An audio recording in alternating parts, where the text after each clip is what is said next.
60-5 men. A wooden ship, no doctors, no privacy, no escape.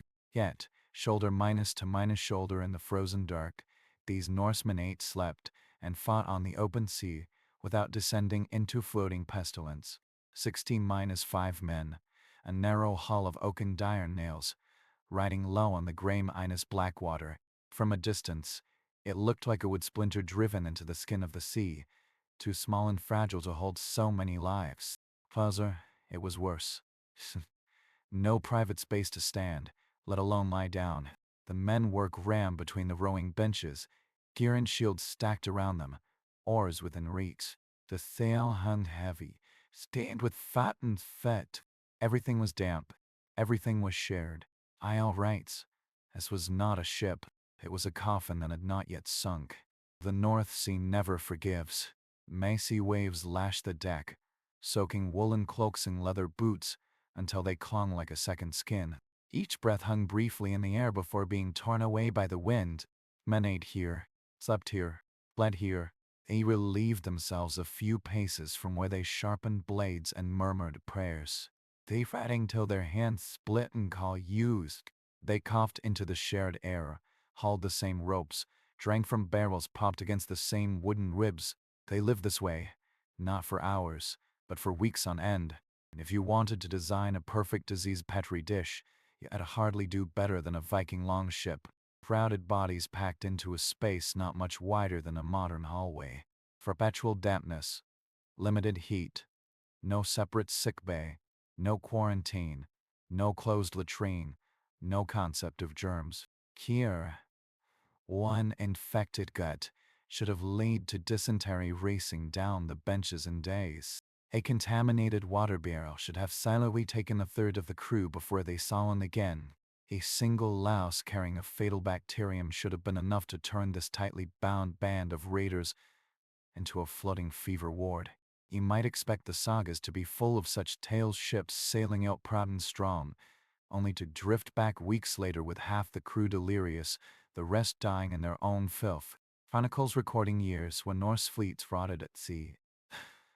Mass graves excavated near beaches, filled with raiders who crawled from their ships, only to fall and never rise.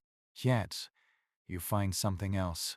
Not silence, but no conspicuous record of such disasters. These ships sailed.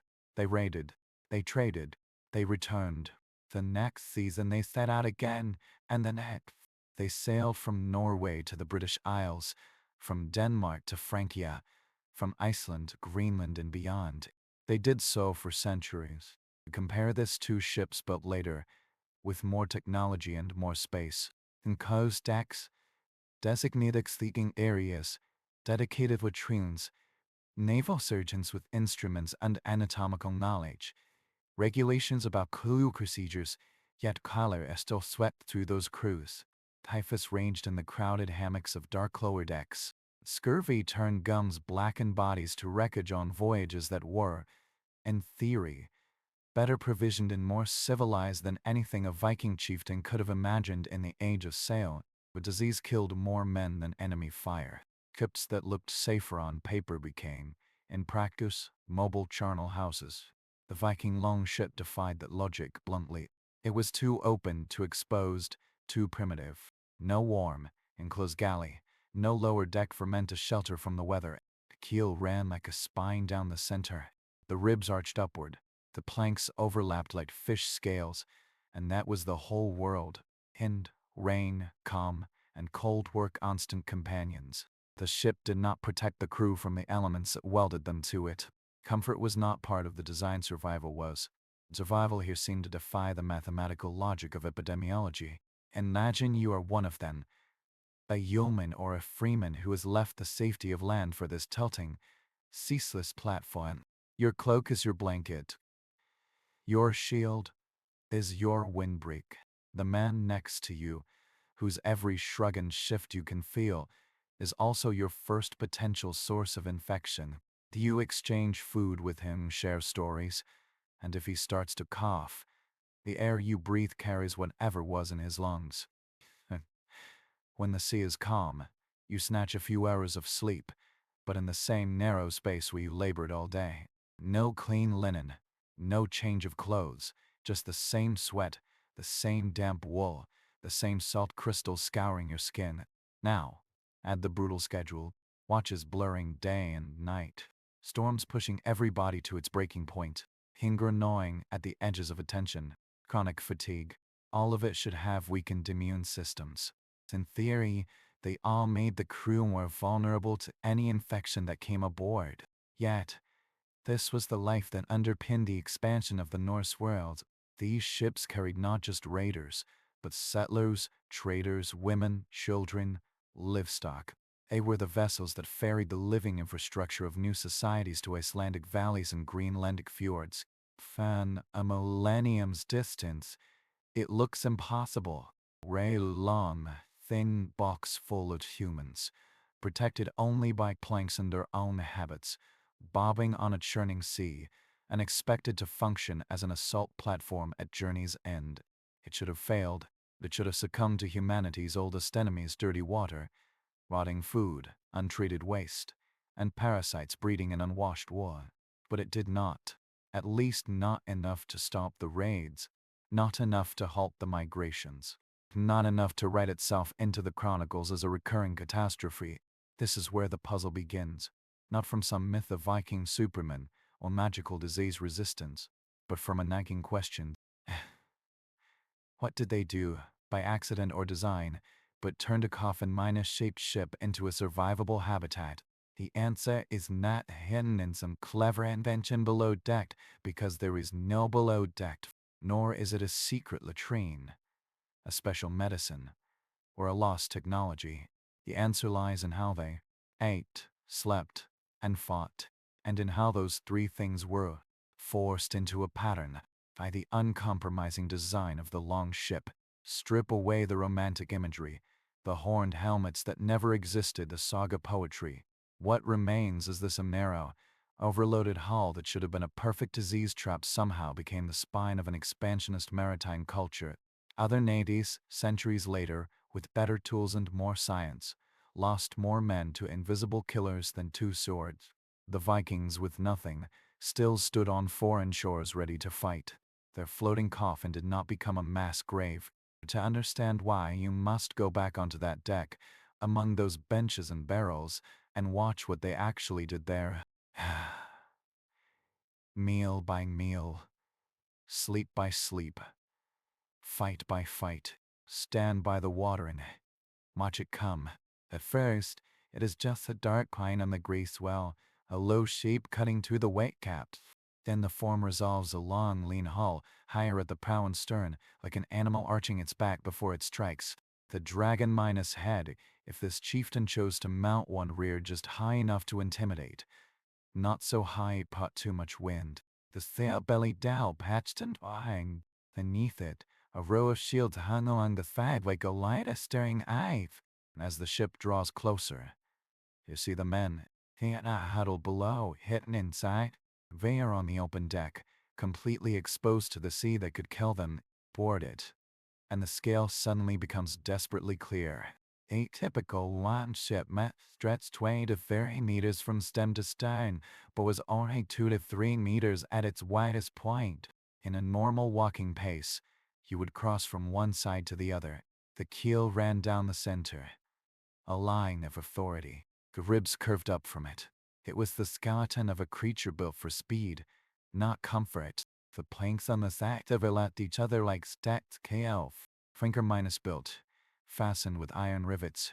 Between the planks, tiny gaps sucked and unspat out seawater like lungs. In the center of this narrow world were the rowing benches. They were not padded, spaced not for comfort. They sat where the logic of the hull needed them, where the ribs could bear the load, and the oar minus ports could pierce the hull. Two men shared a bench, backs slightly hunched, legs braced. Their oars reached out to the narrow openings, blades biting the sea. When the sail was up and the wind was right, the oars were laid across the thwarts. But the benches were the defining feature of this space always. They were eat, dining table, bed, and storage rack all at once. There were no stairs leading to a lower deck. No below where officers dined and sailors slept. Look down at your boots, and you see the curve of the hull coming together.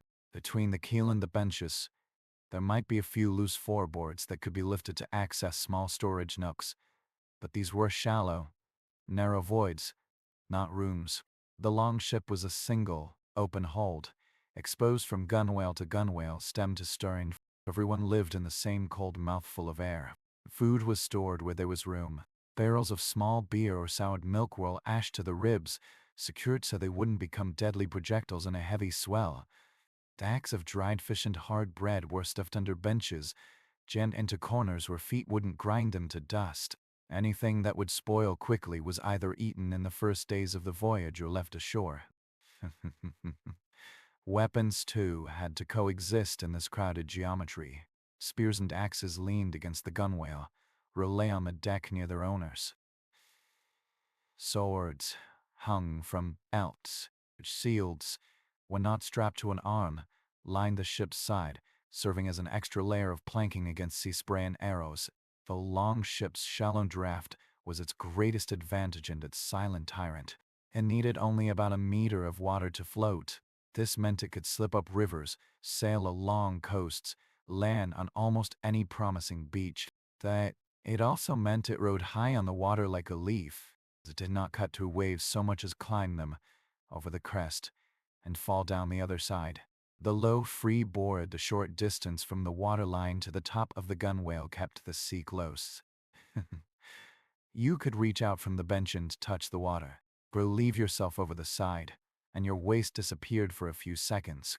But this same intimacy meant the constant presence of cold spray, soaking clothes, supplies, and skin. Without a deeper hull, there were no enclosed spaces to convert into cabins, no crackle hole to turn into a guide. An open deck meant no safe place to light a fire with the kind of flame needed for cooking at sea. A stray ember could jump from a brazier into coils of rope, crevices, fir cloaks, and within minutes, this whole assemblage of dry wooden fabric would become an inferno. So, fires stayed on land whenever they could make landfall. The ship, by its very construction, forbade comforts that would be taken for granted centuries later: a kitchen, a mess hall, heated sleeping quarters, and ate cold food or food cooked earlier. They slept wrapped in their cloaks, bodies curled around their weapons. Every plank and nail pinned them into a pattern of behavior. Oars needed clear arcs to swing, so you could not clutter the deck with chests, which forced gear to be minimal, carefully chosen, and strictly ordered. The leaky hull required constant bailing, so someone was always crouched by the keel, scooping the bilge minus water back to the sea with a wooden ladle.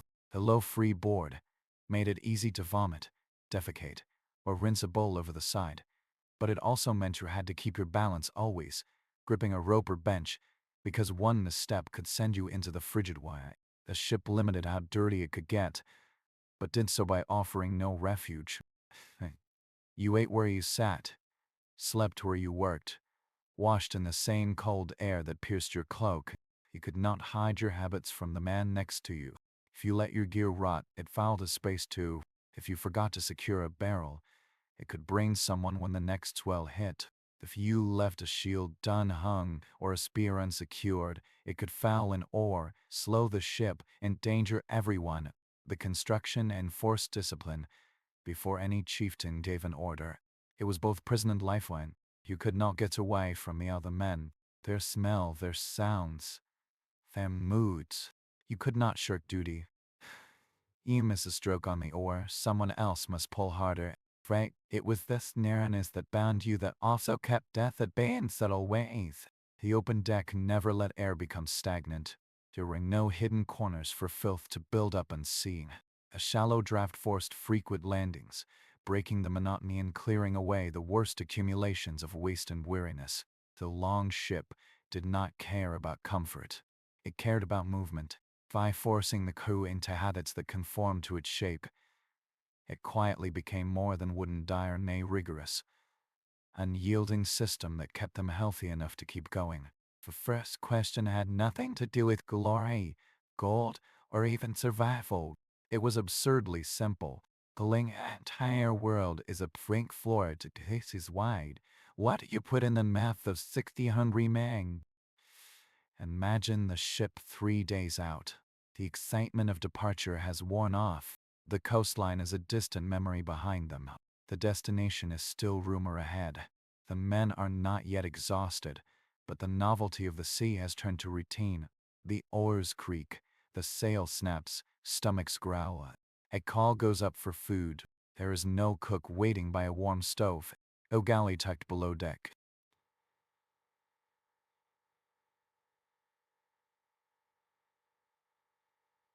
Instead, a chest is dragged from under a bench. A barrel is untied from the ribs. A leather bag, hardened by salt, is pulled into a clear space. What comes out has none of the appetizing appeal of a modern plate. Heller, no fresh vegetables, no soft, steaming bread. Viking seem Ines food was beige, gray, hard, and unnervingly dry. Start with the fish, not the silvery kind you imagine pulled fresh from the sea and slapped over a fire. Those belonged 2 days in port or nights camping on a beach. At sea, the fish had died twice, once when it left the water, and again when it left the moisture. Stock fish, dried hard as a plank, impossible to bite into immediately. You had to soak it, beat it, soften it, and broke off pieces like snapping kindling, chewing until their jaws ached. The taste was pure and concentrated salt, oil, and the echo of the ocean at once swam in. Then the bread, if you could call it that. Not a fluffy loaf, but flat, hard discs of barley or rye, kneaded tough and baked until most of the moisture was gone. These could last for weeks without molding, but each mouthful was work. Teeth cracked, gums bled, crumbs scattered into the folds of cloaks and beards. They weren't more like edible tiles than anything resembling comfort food. Yet they did the job, filled the belly, provided slow minus brain and fuel for tired muscles. Preserved meat provided precious fat and protein. Strips of pork or mutton, salted and wind minus dried, had been hanging from the rafters of the longhouse long before the ship sailed. On board, they appeared with the sheen of preserved grease, sometimes with a faint, aged tang, cut with a knife and shared along the bench. They were both nutrition and morale. An mouthful of salty meat could pull a man's mind home, to the smoke minus blackened rafters, to the winter feasts. It reminded him this hardship had a purpose. To wash it down, there was hardly ever plain water. And not because Vikings didn't understand the importance of water, but because they understood its treachery in a rough, unshouled way. Fresh water in a wooden cask would betray you. They took on the taste of the wood, then the taste of the unseen things breeding in its stagnation. Soreness. Every swallow became a gamble. So, what they carried was small beer and soured milk. The beer was not the strong, celebratory drink of the feast hall. It was weak, low in alcohol, more egg-flavored wine than a coast. But the grain it was brewed from and the boiling process did something vital. It killed the things that would make men sick. Every cask of ale was an accidental experiment in pasteurization. The Vikings didn't know the word, but they knew this ale kept longer than plain water, and didn't betray them as quickly. Soured milk, too, had its quiet virtue. Lactic fermentation again, untheorized but closely observed, kept it from spoiling outright. Its soreness spoke of preservation, not putrefaction. Notice what is missing: no baskets of fresh fruit, no leafy greens, no soft cheeses that would melt at a touch. Anything that would spoil quickly was left ashore or eaten in the first days out, before the ship was committed to deep water. This was greatly practical. Space was limited, weight was precious, and every extra item had to justify its place. But in paring the diet down to this dry, salted, fermented core, they inadvertently bypassed many of the traps later sailors would fall into. There was almost nothing here for fast minus spoiling microbes to feast upon. No tubs of stew cooling and turning sour in a warm galley.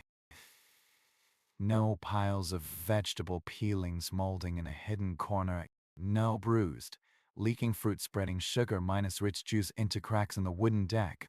The little organic waste from food preparation was either minimal or easy to toss overboard.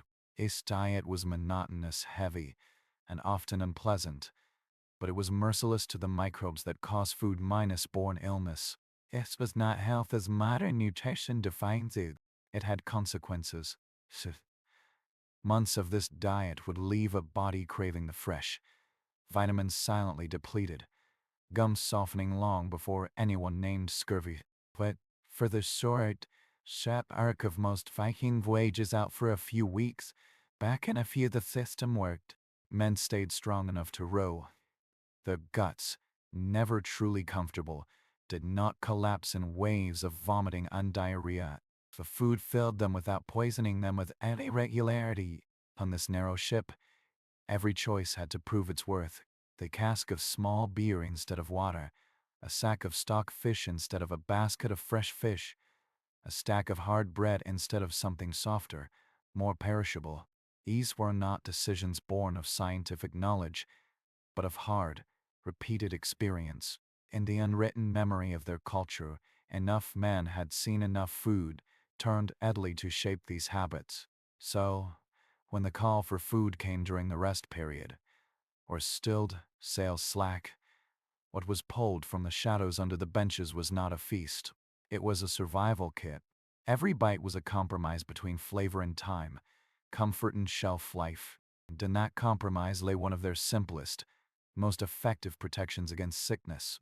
The Vikings did not eat to feel good. They ate to keep going. And in designing a diet that could survive the edge of the world, they inadvertently starved many of the enemies they could not see. Fire was a strange deity on a wooden ship. On land, it was the heart of home, the center of the longhouse, the light that turned raw meat into food and a cold room into shelter. At sea, on a longship smeared with tar and stitched together with planks dried to the point of buoyancy, fire became something else. It was no longer a tool so much as a predator that was never allowed on board. To look closely at the ship you have already boarded in your mind. The hull is oak, the ribs are oak, the benches, the mast, the yard from which the sail hung, all wood. The gaps between the planks were stuffed with animal hair and tar. The sail was wool, dried stiff by sun and salt. Coils of rope sat in piles greased. Shields hung along the sides, many with skins stretched over their faces. Every part of this machine, except for the iron nails and rivets, was fuel. They stray coal, an overturned brazier, a poorly guarded spark, and you would start a fire that fed on everything the crew needed to survive. This is why there was no galley, no stove fixed to the deck, no carefully built stone hearth in a corner. The Longship's open deck had no safe place to hold a flame that could leap and spread. You could try to build a small fire in a pottery or metal container, but the first good wave might splash a shower of embers onto cloaks and ropes. A sudden gust of wind could tip the whole container, scattering coals into the perfect cradle of wooden tie with plenty of air. In a storm, such a mistake would endanger not just one life, it would doom the entire crew. So, the Vikings made a cool calculation: the warmth and comfort of fresh, hot food had to be sacrificed to preserve the ship itself. Fire belonged to the land. Water belonged under the ship. The two did not mix. If you wanted to feed the real cooking scene for these men, you had to follow them when the keel scraped thin. The ship was pushed up a gently sloping shore, the press lived above the tide line with heaving shoulders and shouted orders. Only then did the world change. Underfoot was solid ground, not a fragile slat of deck. A hat where it rees, rocks made a low ridge to break the wind, not an ass moving her eye thin. And in the center of that makeshift world, they built what the longship denied them: a fire. The beach camp was crude and efficient. Driftwood, brush, anything dry enough to burn was piled together. Someone who knew what they were doing picked a spot where sparks were unlikely to leap into nearby scrub, and the smoke would blow away from the resting group. Soon they would flame, then a bed of poles with stones heating at the edge. Pots were set up, spits were erected, meats sizzled, fat dripped and sputtered in the embers. Stock fish could be soaked soft. Stews could be boiled from whatever they carried and could find nearby. Here, food was cooked not just for the moment, but for the days ahead. Meat was boiled and then dried again, stewed and then cooled. Fat was saved as grease. Bread was baked to warmed. Fish were smoked drier, carefully packed. What could be eaten hot, they devoured in that safe window, sitting on stones, laughing more freely, hands finally warmed by something other than their own effort. What couldn't be finished now was transformed into cargo, not just supplies, but solidified time. Gay, without thinking in those terms, we're turning it into shelf-life. Those barrels, bags, and leather sacks. As the fire died and the tide turned, were carried back aboard. The ship became itself again a world without fire. Now, every morsel of food carried the memory of fire, not fire itself, and they rationed it with the same discipline they applied to weapons and doors, a portion for today's rowing, a portion for tomorrow's, a sliver of meat, a piece of hard bread, a cup of soured milk or small beer. The system had to be strict, yorking after a successful raid or an easy day, and you might find yourself starving when the sea turned foul and the land was far away. This introduced a new problem: cold meals. At sea, most of what went into a Viking's mouth had cooled hours or even days before it. Grease congealed into a waxy layer. Bread grew even harder. Stockfish never truly softened unless it had been soaked. Eating became work, not pleasure. On a cold, damp morning, fingers numb, joints aching. It was a blow to morale as much as to the stomach to put cold, dense meat in your mouth instead of a bowl of something steaming. Spirits flagged under the small, relentless gnawing. When waves slapped the hull, there was no aroma of baking to lift the mind. When men huddled close to talk, there was no shared fire to warm them. Instead, chewing in the wind, swallowing past a throat already dry by salt air, the body paid a price too. Filled, dense food landed heavily in a stomach already rocked for hours by the sea's motion. Digestion slowed. Cramps bit. The temptation was to eat fast and be done with it. Right? Your stomach would not be fooled, it would complain anyway. Yet within this misery lay a brutal advantage. Because no cooking happened on the ship, there were no half-cleaned pots left in a corner. No food scraps clinging to the walls of a kitchen that never truly cooled. No warm, greasy film coating surfaces in a cooking area where bacteria could thrive. No drippings of animal fat seeping into floors that went days without a thorough scrub. Biologically, the Longship remained cleaner than a ship crammed with men had any right to be. By cooking on land and eating at sea, the Vikings, in a way they couldn't explain but enough of them lived long enough to prove, cut the chain of contamination. When food preparation happened on the dirt, the waste stayed there. Bones tossed into the brush, spills to soaking into sand, grease burned away or absorbed into the earth. These did not follow them back into the hull. On board, there was only the finished product, stripped of most moisture, stripped of the environment where dangerous microbes could flourish. The Navy centuries later would proudly build galleys into their ships with iron stoves and chimneys. They would serve hot food deep in the vessel, and with it, invisible risks. The Longship, by refusing to let fire on board, never became a floating kitchen. It remained a floating body box, with fewer chances for food-borne infections to gain a foothold. So, the Vikings accepted the trade. They knew as well as anyone, perhaps better, the comfort of a hot meal on a cold day. But they also knew the price of bringing fire into a world made entirely of fuel. So they carried the memory of heat, stored in their provisions, not the flame itself. The beach was where they felt human. The ship was where they had to think like survivors. And in that separation, fire on land, food at sea, lay another of the hidden reasons why their crowded, exposed war machine could cross the edges of the known world without becoming a drifting grave. Night on a Longship was not darkness and silence. It was another kind of fight. The sea does not sleep. It only changes moods. The wind drops or shifts. The waves lengthen or grow sharp, but they never truly stuck. The ship endured it all, climbing, falling, tilting enough to keep muscles tensed even when men desperately craved to let go. The crew had rowed, braced, or hauled for hours. Salt stiffened beards and stung eyes. Jan stung with new blisters layered over old caluses. Every bone hummed with fatigue. Now, imagine trying to sleep in a space only a few paces wide, with no cover except winged will, no bunks, no hammocks slung from beams, no neat rows of pallets with individual blankets. The Longship's construction did not allow it. The benches that carried them by day, worn smooth by bodies indoors, were the only furniture available at night. Some lay lengthwise along a bench back against the hard wood, knees drawn up to make room for the man at their feet. Others curled in the narrow triangle between the supports and the curve of the hull, wedging themselves into the geometry like cargo. You slept where you could fit. More importantly, you slept where you were allowed. The ship was never fully still. Even when the water was calm, someone had to keep watch, scanning the horizon, listening for the wind minus shift that meant a storm, watching for the black speck of a coastline or a hostile sail. When night minus rowing was necessary, the rhythm turned brutal in its rotation. One grew proud, while the other collapsed beside or beneath them, trying to fall into something resembling rest while the hull vibrated with the stroke of the oars. There was no such thing as personal space.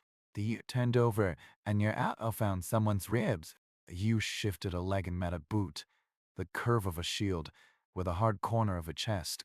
Weapon stayed close.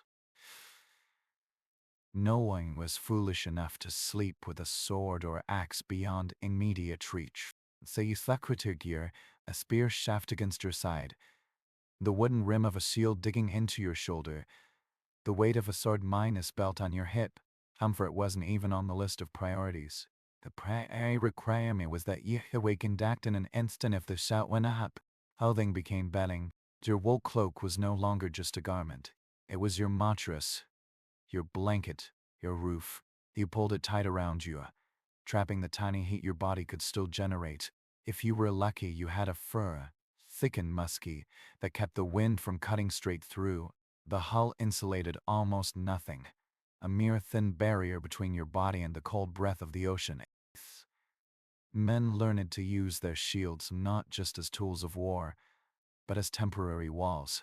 Hopped along the gunwale or stood upright on the deck, a row of shields could block the worst of the wind, creating pockets of slightly less brutal air where a man could bury his head and pretend, briefly, that he was not lying on a wet plank in the middle of a frigid ocean. Sleep came in fragments minutes when the ship rode gently, as closed half an hour when the wind held steady and the oars were owed maybe, on a merciful night, an hour or two in a row before the world demanded your body again.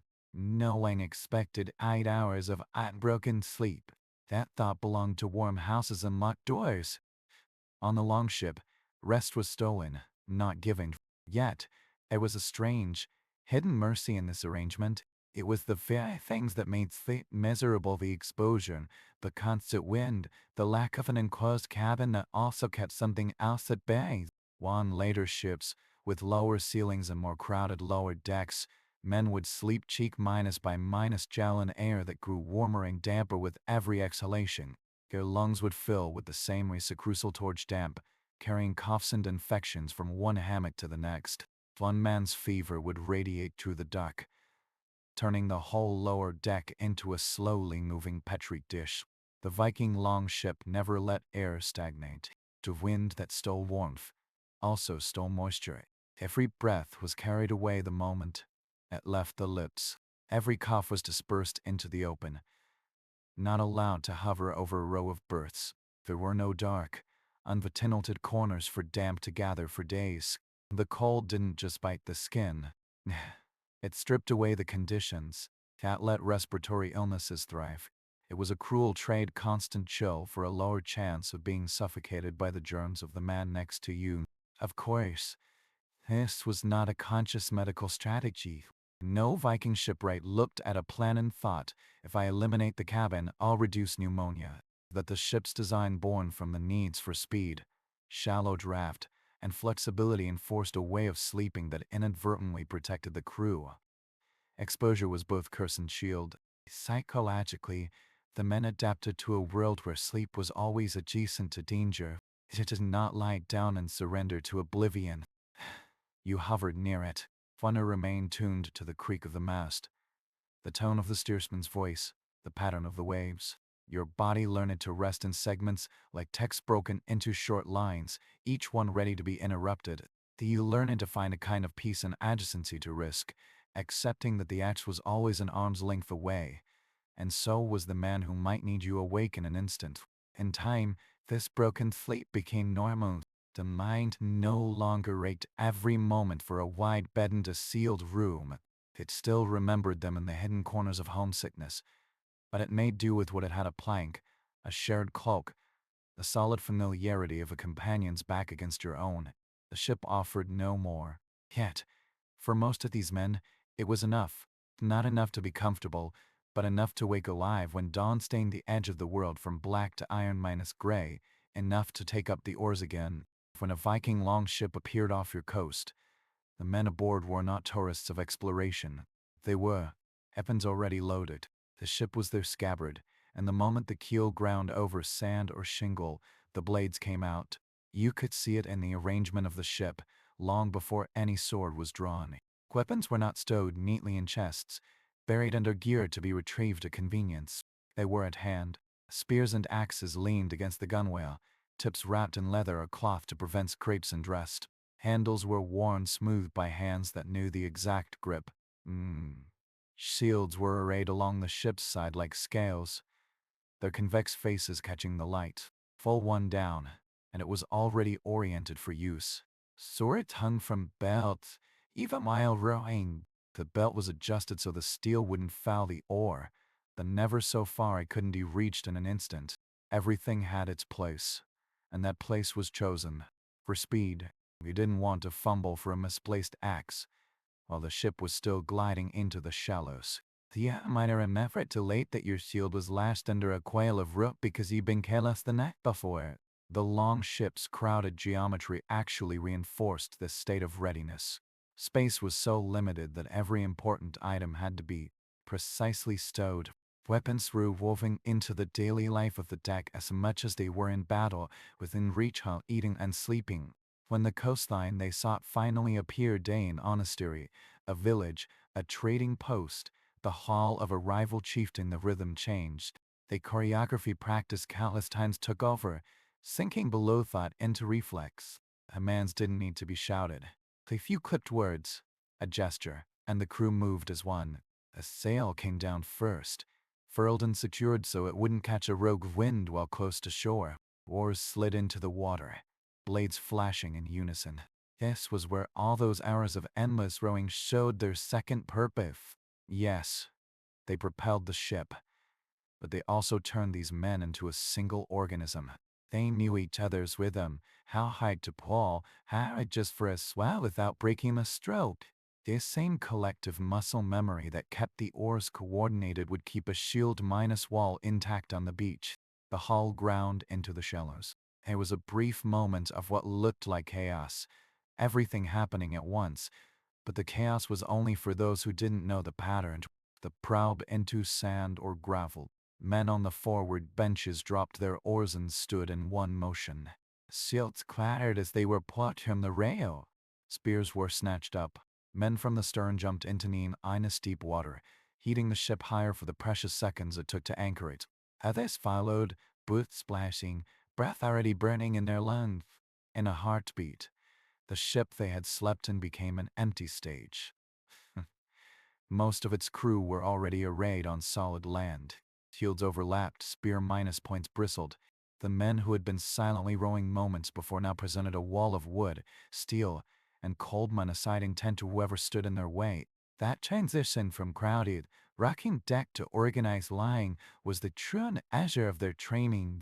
It wasn't enough to be brave. You had to be fast, and you had to be coordinated, for you'd be dead in the surf before you even got your feet wet. And all of this readiness came with a cost, both obvious and invisible. The obvious part was etched into their bodies. Rowing, hauling, bailing was not gentle exercise. It was whole minus body labor that ground strength into muscle the way the sea sculpts a coastline. Backs thickened, shoulders knotted, hands split, healed, and split again. Every day on the ship was a training session you could not skip. You were always either building strength or burning it. His constant motion built strong hearts, powerful lungs, tendons and ligaments that were hard to tear. In a fight, a man accustomed to hauling a heavy or against a stubborn sea would have reserves. A farmer or a sedentary priest did not. That same exertion also pulled them toward the edge of collapse. Sleep was never sufficient. The food rarely made a man feel more than not hungry right now. Muscles that looked carved from oak were constantly flirting with exhaustion. And in that state, the body was more vulnerable to certain illnesses. When you are depleted, wounds heal slower. A minor cut from a rough blade, a torn fingernail ripped to the quick, a splinter from an or buried in a palm, these are tiny doors through which infection can walk. Combat magnified that risk. Vikings did not fight in sterile conditions with clean, precise weapons. They fought in mud, sand, spray, and blood. Blades hacked, axes smashed, splinters flew from shattered shields. The wind that seemed stable after a rain might be quietly festering death later. There was no sick bay on the ship, no surgeon with disinfectants and sutures. They washed wounds with whatever they had, clean water from a stream. If they were lucky, seawater or ale more often. It bound them with wool or linen, perhaps with a poultice of herbs if someone knew and had them. Infection was the constant shadow at the edge of every victory. Dealing with these wounds became a form of improvised medicine, shaped by tradition and necessity. The deep, foul-smelling wound might be cauterized with a heated blade at the next beach camp. Teeth was squeezed out with rough fingers. Bandages were changed when they became visibly foul or the pain became unbearable. A man who couldn't keep up, who could no longer row a stand in the shield while, was a burden and a space that couldn't afford many burdens. Hard decisions followed. But brutal as this care was, the crew was doing something vital. They were paying attention.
Beneath all of this, the training, the depletion, the improvised care ran another invisible safeguard.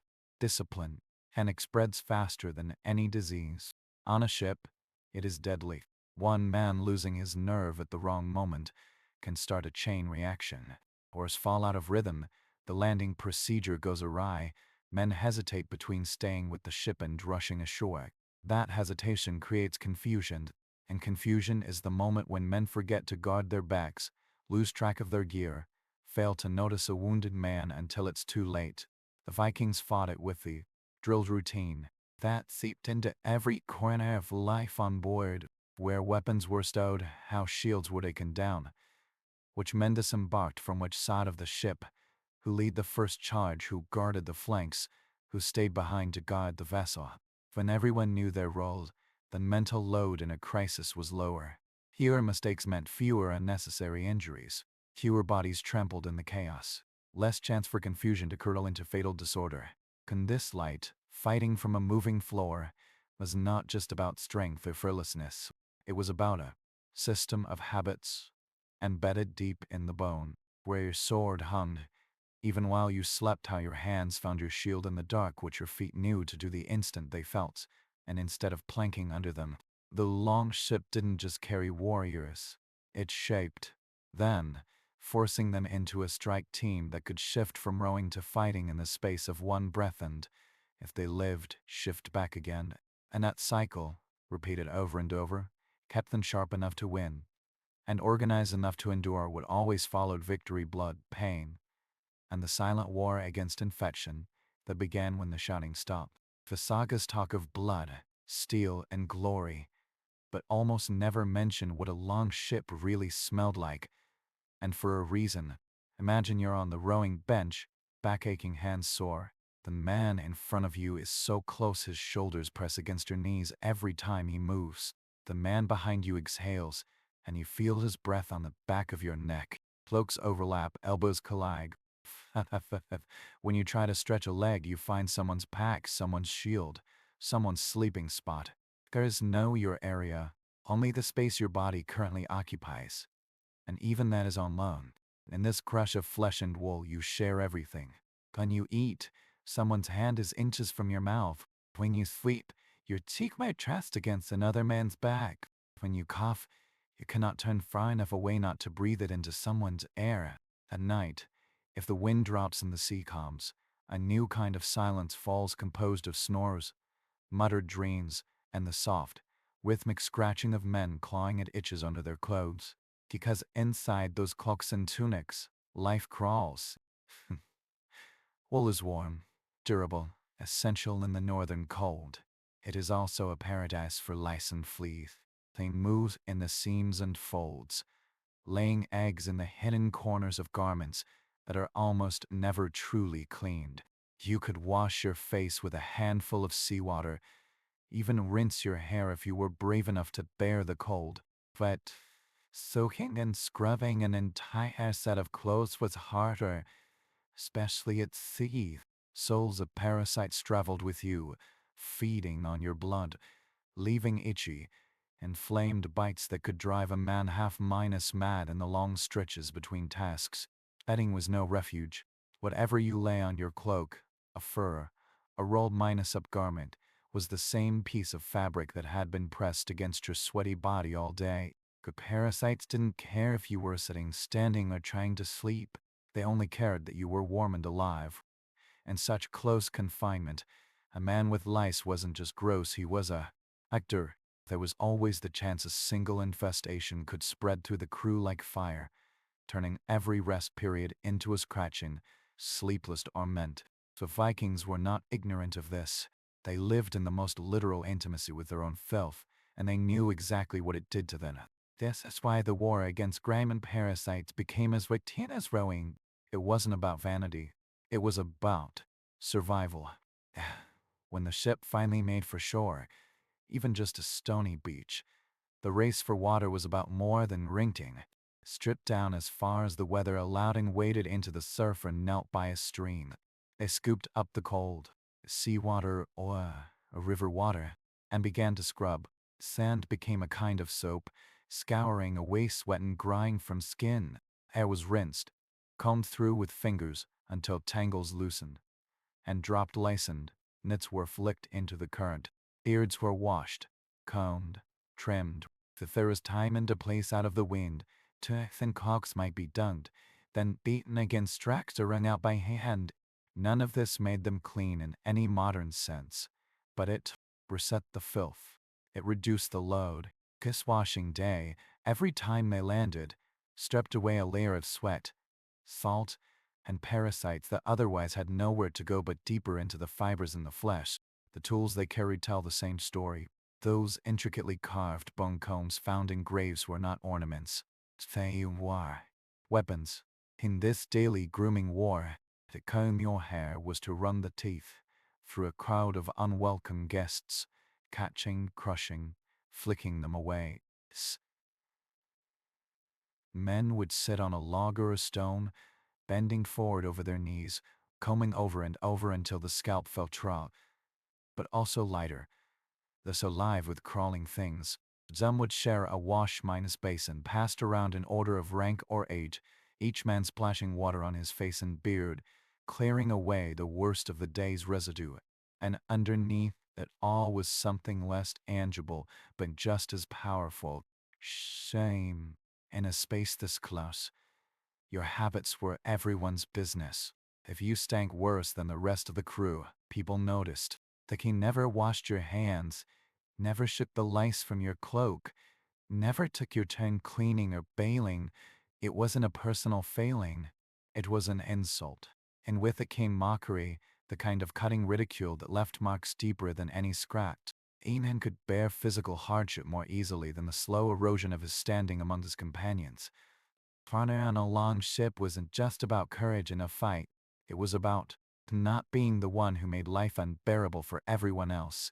That social enforcement was a silent, constant pressure. You didn't skip the grooming because the cost wasn't just lice, it was loss of face. Even the hardest warrior didn't want to be known as the one who stinged, whose gear crawled, whose presence made the already suffocating air worse. In this way, hygiene became decentralized. There was no ship's officer ordering a mandatory wash day. No medic inspecting hair and clothes. Instead, every man became his own small hygiene unit. We combed his hair, washed his hands, shook out his bedding, not just for himself, but for the men pressed against him day and night who did the same. The effect multiplying, spreading through the crew like a silent pact. We already live on top of each other. We won't make it worse than it has to be. Did this stop all disease? Of course not. Wounds still festered. Gut parasites still lurked. But it slowed the spread of the problems that thriving filth in the Longship's close, merciless ecosystem could be the difference between a crew that gradually sank into misery and one that stayed healthy enough to keep rowing, keep fighting, keep sailing into the next stretch of cold, open water. On every long voyage, there comes a point where the body can still go on, but something inside the mind begins to wear thin. The cold is no longer a surprise, it just goes like a second skin. Your cloak has been wet so many times you've forgotten what truly dry feels like. Fingers burn the first time they close on an oar in the morning, then go numb, then throb back to life when you let go. Sleep comes in fragments that never add up to rest. You've stopped counting days because the sea has no calendar, only gray. The real fight now is inside your skull. Let us the crowded deck in constant danger into the mind of a man not born to it. At first, the noise and closeness are almost exhilarating. They're surrounded by men you know trust, or at least can predict. There is camaraderie in the shared discomfort, that after enough days of the same faces, the same smells, the same view of the water, the walls of the world feel like a closing in, even though there are no walls. Every creak becomes a question. Was that just the mast shifting, or is something breaking? Every shift in the wind is a threat. When a storm hits, and the waves show their teeth, the feeling of being perpetually on the edge of capsizing sinks deep into the nervous system. You start to feel the danger even when the sea is calm again, as if your body has forgotten how to stand on something that doesn't move. Or it doesn't erase the feeling. It gives the fear new shapes and dreams. The ship finally rolling over, waking with a heart hammering, hands already reaching for ropes that aren't there, left to fester on its own. That pressure turns a man's thoughts inward, and they quickly sour. He begins to tally pains, catalog imaginary illnesses, replay old fears. The crowded space offers no place to walk it off. You can't stride into a field and let the wind clear your head. You're trapped shoulder minus to minus shoulder, not by walls but by necessity.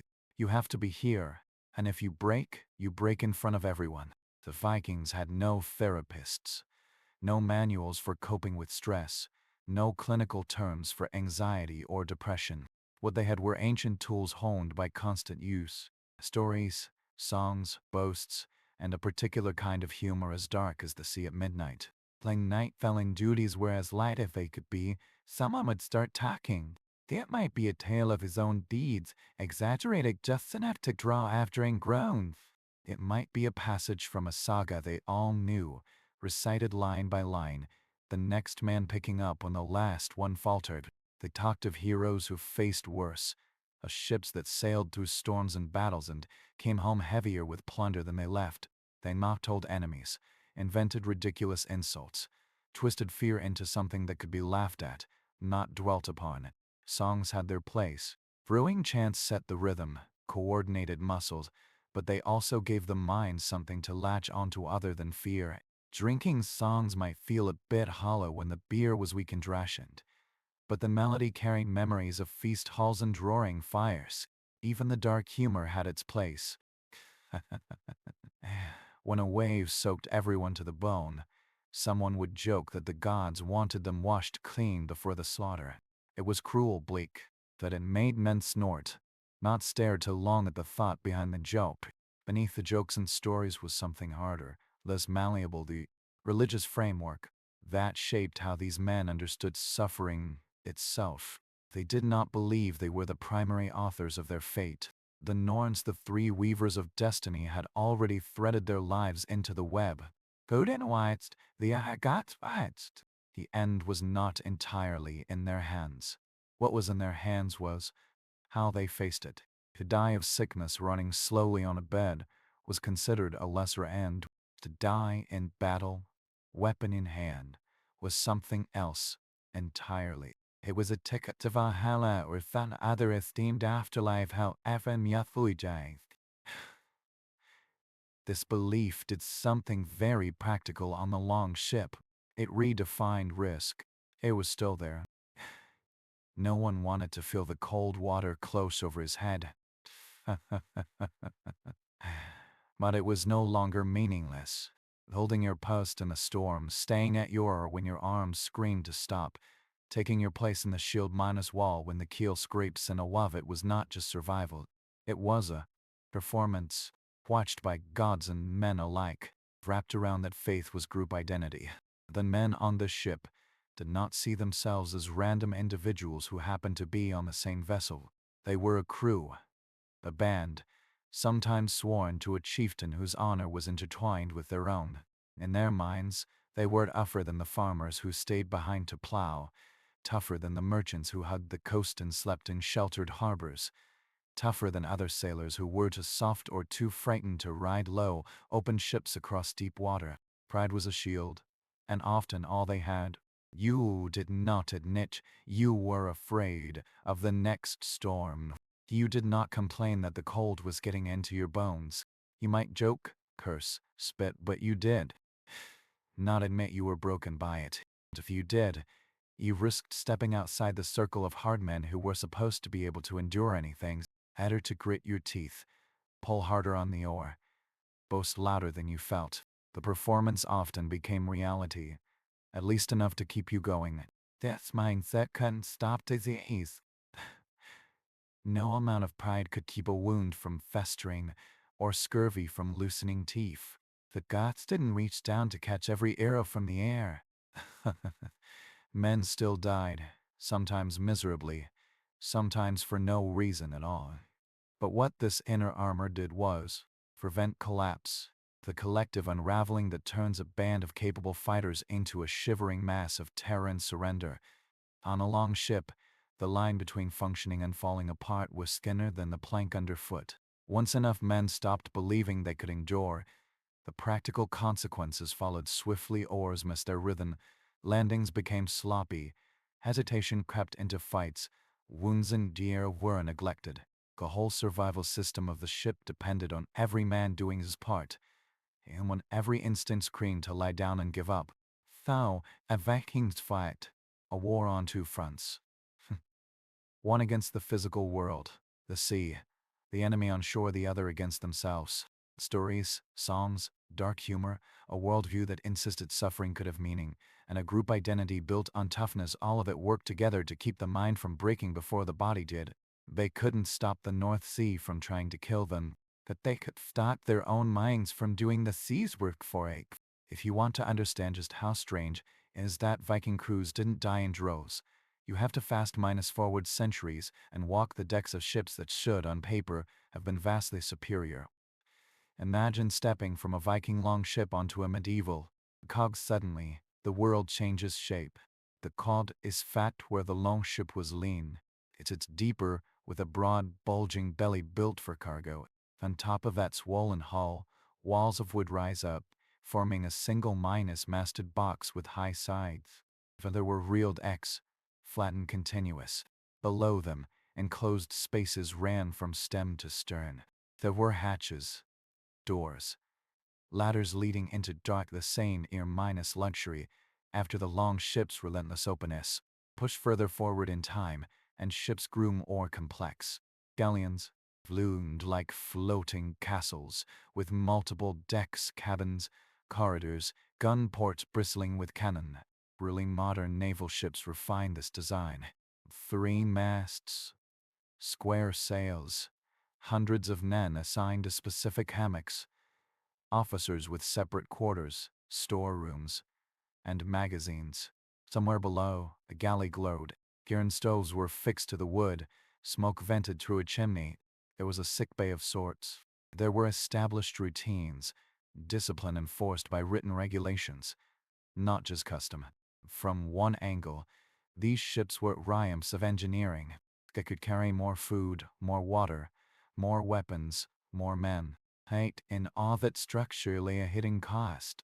Start with the lowered X. The air was thick, warm, and damp. Sometimes hundreds of bodies lay close together in a hammock flung from the beam. The ceiling was so low you had to stoop. Lanterns gave a feeble light that barely pierced the gloom. Every breath, every cough, every fevered mutter stayed in the same volume of air, hour after hour. The faint circulation through hatches and grates was never enough to truly renew it. Here, water came almost exclusively from casks. Great heavy barrels lashed in the hold, filled at some distant port weeks or months before. At first, what was inside was clear, cool, a welcome relief. But over time, it went stale. It took on the taste of the wood, then an underlying soreness. Bacteria bred in the dark. Men drank because they had to, swallowing more than they knew. One contaminated cask could silently seed sickness through an entire crew. There was no endless ocean to wash away what they discarded. The ship was its own closed mini-minus ecosystem. Now look at hygiene. The galley was a marvel, a place to boil, bake, serve hot meals. But it also produced grease, smoke, and splatter. Food scraps fell between decks or clung to pots not properly cleaned. Fats pattered onto surfaces no one had time to scrub thoroughly. All of it became food for the unseen life. What lifted morale the hots too, the fresh bread could, under the wrong conditions, become a vector for disease. Such ships often an import for long periods, waiting for cargo, repairs, or orders. During these times, waste disposal could become lax. Latrine outlets were close to where the ship took on water. Rats grew bold and fat on spilled grain. The port itself became a reservoir, a sickness, and the ships floating in it like sponges. Compare this to the Longship again. It looks primitive by contrast. No lower decks, no galley, no clear separation between sleeping areas and workspaces. Just an exposed railed of blinking where everything happened in the open. But precisely because it lacked these refinements, it avoided many of the traps later ships fell into. Here was no enclosed space for breath to simmer into an infectious, warm fog. The wind was brutal, but it was also ceaseless. It swept away moisture, dispersed droplets, made it hard for airborne infections to linger. There were no great barrels of fresh water quietly going bad in the dark because the ship could never have spared the weight for them. Instead, there were smaller containers of small beer and soured milk, liquids that had already been boiled or fermented into relative safety. There was no galley to drip grease into hidden corners, because fire was not allowed on board in the first place. Even their pattern of movement acted in their favor. Longships were not built to idle in port for months. They were tools for raiding and trade, in, out, away. They beached rather than docking at crowded quays, slipping into lonely coves or riverbanks. Their primary risks weather and enemies, not sewage and rat swarms. They replenished fresh water from streams and springs when they could, not from harbors that collected the effluent of an entire town. The archaeological record and written accounts hint at this difference. In digs at old ports and towns, parasite eggs and signs of chronic gut disease show up densely in the deviant early modern settlements, especially around harbors. The skeletons of later sailors sometimes bear the hallmarks of scurvy and repeated infection. By contrast, when we look at burials associated with Viking ship-minus burials in coastal settlements, we do find parasites and chronic problems, but no clear evidence of the catastrophic, voyage-minus-sending epidemics that plagued later navies again and again. Contemporary chroniclers often describe Norse raiders as terrifyingly robust, tall, strong, tireless. Some of that was exaggeration, enemy propaganda wrapped in awe. But some reflected a real contrast. When fleets met, it was often the Norse screws who seemed physically harder to break. They had their own long-term health issues. Arthritis from years of strain, yes. Teeth worn down by the harsh diet, yes. Infections no one could cure, yes. Yet, as a system, their way of traveling by sea was oddly resilient. The paradox is unsettling. The cruder, simpler, open, leaky ship turned out to be a better environment for avoiding certain diseases than the improved designs that came later. By sheltering people from the weather, later ships also sealed them in with their own waste, their own breath, their own fouled water. By adding comfort, they created hidden spaces where contamination could accumulate. The Viking longship, in its brutal honesty, never allowed that. It left everything: bodies, food, waste, fear, exposed to the open errand, the cleansing violence of the sea. It didn't keep men wet and dry or wet minus rested. It didn't protect them from long minus term damage. But it did something subtler and more important. It made it hard for sickness to get a strong enough foothold to take down an entire crew at once. From a millennium's distance, it's easy to see the longship as primitive, set against the towering profiles of galleons and warships. But look closely, in the logic of survival, and the picture flips. A lack of technological understanding can amplify risk. Why simplicity imposed by necessity can accidentally align with the realities of biology. The Vikings did not fail in healthier waters. They just failed in a way that gave disease nowhere to hide. Stand on the deck again. Before this story was broken into chapters and explanations. It's just you, the ship, and the edge of dawn. The sky is the color of old iron, caught between night and day. The thin light rises behind low clouds, turning the wave crests from black to lead minus gray. The longship rocks gently, anchored in a shallow bay or riding easy on an offshore swell. You hear it waking before you can see it clearly: the creak of wood, the soft thump of a man shifting under his cloak, a cough dragged from a chest that has taken in too much salt air. One by one, they emerge from the shapes they had become in the night. Eamon unfalls from under a bench, joints popping. Another pushes up from a bench where he'd sat half man's curled, his cloak sticking to him in patches where sweat had dried in the cold. They look rough, older than their years. I squinted against the shelf. They are upright. They are breathing. As a rule, they are not dying. If you could freeze the scene and peel it back layer by layer, you would see the system that kept them alive, operating in the background of every movement. First, the food. A hand reaches for a chest, a barrel, a leather sack. What comes out is familiar stock fish, bread hard as rock, salted meat, soured milk, or small beer sloshing in a container. None of it was prepared on this deck. All of it was boiled, smoked, baked, fermented long ago. Fire did its work and vanished, leaving food that could survive time, tide, and handling. No warm pot, no fresh stew. This absence of comfort was also the absence of a kitchen.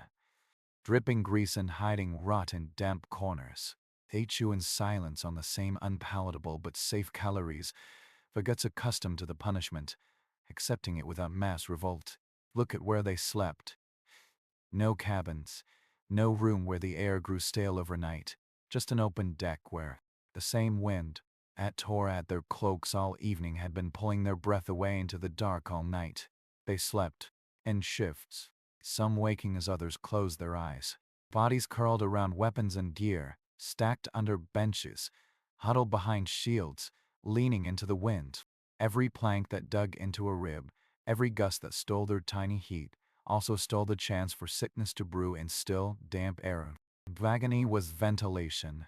Fighting too fit into this same brutal harmony.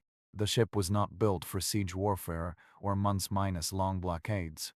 It was built to strike and disappear. The brief, explosive violence of a landing, the sprint for more to shore, the crash of shields, and either a retreat with plunder or a quick, ugly death. Crews were not meant to linger in trenches or rotting camps where latrines, ultra-floating bodies piled up. They were meant to charge, take what they came for, and leave before the filth and fatigue could break them. None of this was designed as a health strategy, not as we would use the term. No council of wise men drafted hygiene protocols. No physician explained germ theory to shipwrights. The system we see now was stitched together from necessity, habit, and cultural expectation. The Longships construction open, shallow minus drafted, unforgiving set the boundaries. Within those boundaries, men did whatever kept them alive for one more season. They ate what wouldn't spoil because spoilage was visible and catastrophic. They slept in the only space available wherever it could be fed because there was no lower deck to escape to. They accepted that fire and tar would warm mortal enemies, and so never tried to build a kitchen that a single spark could destroy. They fought the way the ship demanded, fast, coordinated, and a purifying burst of intensity. That didn't leave them rotting for months under city walls. Add to this the invisible threads of culture that, for its time, valued cleanliness more than many, weaving daily grooming into identity and honor, weekly washing into the very names of the days of the week, a worldview that turned hardship and risk into something with direction toward glory, toward fate, toward an afterlife where dying with a weapon in hand meant more than choking to death on your own phlegm on a straw mattress. A shared pride that refused to let men show weakness easily, forcing them to keep moving, keep rowing, keep alert, even as their edges frayed. The price of this system was written on their bodies in every corner. Parasites were not strangers, they were roommates. Heath wore down early from the rough food. Old wounds ached constantly. Acts spent from years at the oar. Arthritis, chronic infections, early death through the norm. This was not a golden road to health. It was holding the line. What never happened routinely, what never defined their seafaring the way it would define other navies later, was the systemic collapse. That logic says should have happened. No recurring stories of entire fleets turning into floating hospitals for cholera. No chronic pattern of ships rotting from within with typhus from drinking fouled, stagnant water. They suffered, but they functioned. Expedition after expedition, crossing after crossing, the ships kept delivering crews that were battered but functional, able to fight at the journey's end. Now back to that dawn. A man wipes salt from his eyes. Another buckles his sword belt, the leather stiff, the metal cold to the touch. Someone adjusts a shield strap, making sure it will hold against the first blow and not fail at the worst moment. They eat, stretch, check the sky and the shoreline. From a modern perspective, knowing what we know about microbes and immunity, you might look at them and think, you shouldn't be here. This environment should have broken you. This ship should have been your coffin. But it wasn't, because they did something almost foreign to us. They had not tried to conquer discomfort. They had not tried to seal themselves inside an illusion of safety, separate from the world. Instead, they embraced the harshness and built a life around it. They let the wind tear through their sleeping space to keep the air clean. They gave up the pleasure of hot meals for food that wouldn't betray them later. They let the ocean be their latrine, their dump, their cleanser. They used faith, pride, and habit to keep the mind from breaking before the body. 8 centuries before other Europeans dragged heavier, more complex ships across the Atlantic, these men stood on the shores of the unknown, alive and armed. Not because their bodies were mythical like stronger than ours, but because their bodies were an entire system. From the curve of their hulls to the stories in their heads was built to bend around danger, not pretend it wasn't there. In our world obsessed with comfort and control, it's easy to see progress only in thicker walls, softer beds, and more powerful medicine. The Vikings from the edge of the world offer a darker, sharper lesson. Sometimes survival doesn't come from adding more layers of protection. It comes from stripping them away, living face minus to minus face with the cold and the risk, and shaping your habits so that even when you are hungry, exhausted, and afraid, You are still ready to stand when the keel touches sand. Somewhere in the gray light between night and day, a long ship cuts through the water and disappears into history. The men on it are gone. Every ache in their shoulders, every scar on their hands, every cold night on an open deck, swallowed by time. What remains is the paradox they left behind. They lived, fought, and sailed in conditions that should have broken them. Yet they not only survived, they expanded their world. They did it without doctors, without germ mats, without steel hulls or engines or sail catting. They did it with leaky ships, fermented food, cold sleep, endless work, stubborn faith, and a cultural instinct that bent around the dangers they couldn't see. The longship was never comfortable, never safe, but it was honest. It forced them into the habits that kept them healthy enough, disciplined enough, to stand on shores they should never have reached. And now, 1,000 years later, here you are, sailing the same deck in your imagination.